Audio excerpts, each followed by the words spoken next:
Hey everyone, I hope you're doing well. Hey, have you put up your Christmas decorations yet? Have you put something on the mantelpiece or done all that work outside?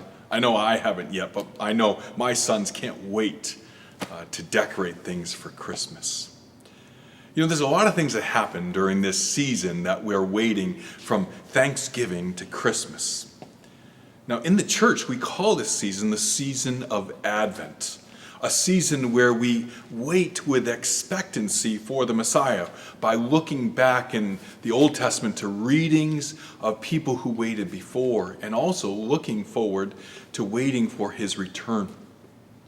And so one of the things we've done for you at the church is to provide this sheet of paper that gives us readings for every day from now to Christmas of readings that help us to look forward to Jesus' return. You can find it on our website, firstchurch.org, and just go to on that front page and you can download it from there on the front page. You'll see it there. Now, Advent is a season where we wait. We're waiting for the Messiah to come, as they did in the Old Testament, waiting for a baby like Zechariah and Elizabeth and Joseph and Mary, waiting for his return. Now, the passage I'm going to read to you today, Psalm 130, has in this passage a time of waiting. And I want to read it to you right now, where he says, "Out of the depths I cry to you, O Lord. O Lord, hear my voice. Let your ears be attentive to the voice of my pleas for mercy. If you, O Lord, should mark iniquities, O Lord, who could stand? But with you there is forgiveness that you may be feared." And here's these words on waiting. "I wait for the Lord, my soul waits, and in his word I hope. My soul waits for the Lord, more than the watchman for the morning, more than the watchman for the morning. O Israel, hope in the Lord. For with the Lord there is steadfast love, and with him is plentiful redemption, and he will redeem Israel from all his iniquities." There it says it. I wait for the Lord, my soul waits, and in his word I hope. And it talks about the watchman for the morning and how we're going to wait and wait with hope. And that's one of the things that the psalmist wants us to understand is waiting is with hope. But I think if we're honest with ourselves, we don't like to wait, do we? We know the sayings that patience is a virtue or good things to come to those who wait. But when we think of waiting, we don't think of it that way. We don't think of it the way with hope and waiting like the watchman in the Song of Ascents in Psalm 130. Now we think about, waiting in line for a COVID test for 2 to 3 hours.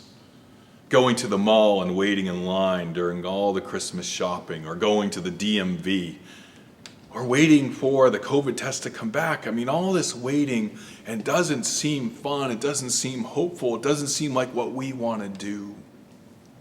So our question is, how can we move from that sort of waiting at the DMV, to waiting like what the psalmist calls us to do, waiting for the Messiah to come? How can we shift that for us in our lives? Well, I want to speak to that now. And I think the first thing is to ask this question: why do we struggle with waiting? Why do we feel that way? And I think we need to change our perspective. And let me speak to two things of this.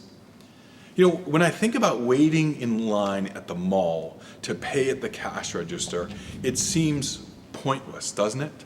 It seems like, why do we have to wait? Can't this go any quicker? I have things to do.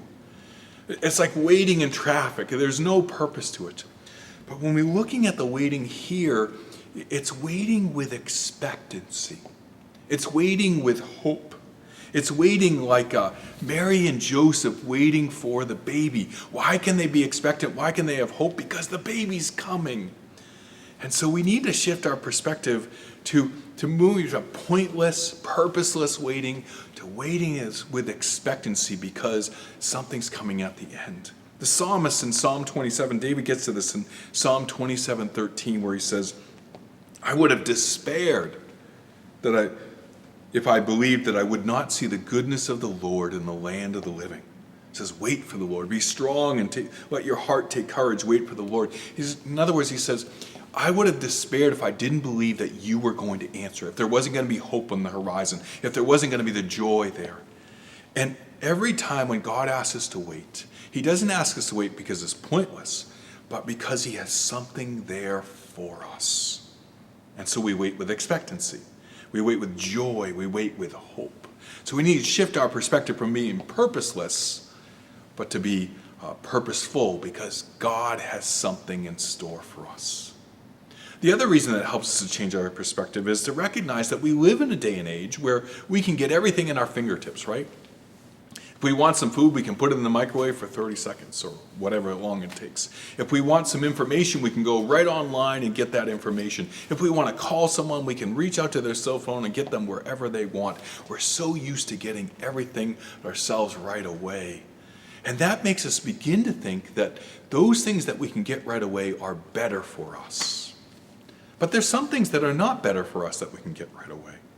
So, like for instance, would you rather have pot roast that you get out of a can and then put it in the bowl and then put it in the microwave, or pot roast that's been in the slow cooker all day? If you had a choice and money was the same, would you rather have that car that could be built in less than a day, or the Rolls Royce that takes 3.5 months to build? Or would you like a hamburger from a fast food joint, or a ribeye steak on a charcoal grill? You see, there's some things that we say they're worth waiting for. And if God is asking us to wait, it's because it's worth the wait. Because God has something in store for you, and that's why he's asking you to wait. So we need to shift our perspective from being purposeless to hopeful, to recognizing that there's some things, that there's good things to wait for. And the second reason why how we can move from this waiting that we don't like to this waiting that we find in Scripture and Advent is to recognize that there's gifts that come with waiting. That it's not just what we get at the end that is exciting, but it's what we get along the way. So for instance, we say and we know that time heals wounds. That sometimes when we're in the midst of a conversation with someone and someone gets hurt, that we need some time to calm those wounds down. We know this from our own lives. We know it from some of the own things. And so sometimes that gift of waiting heals those wounds, right? There's some things that I don't feel the same as strongly about as I did when it first happened, because time heals wounds.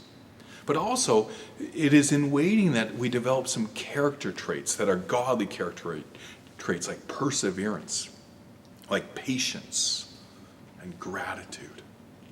You see, waiting can be a gift to us. I mean, when your baby came out, and your baby came out, did you want your baby to be that baby and then jump ahead to when they're a young adult and see what they're going to become? No.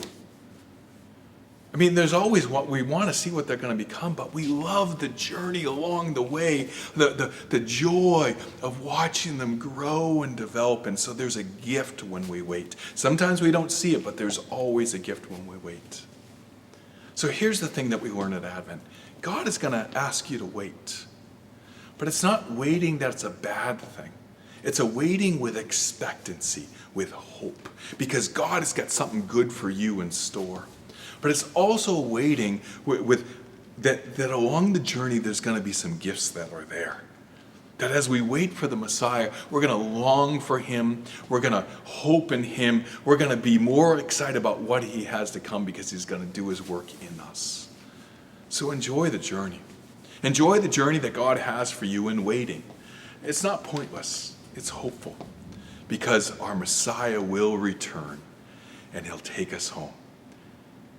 We'll see you again next week, where we're going to look at another one of those readings. But in the meantime, may God bless you.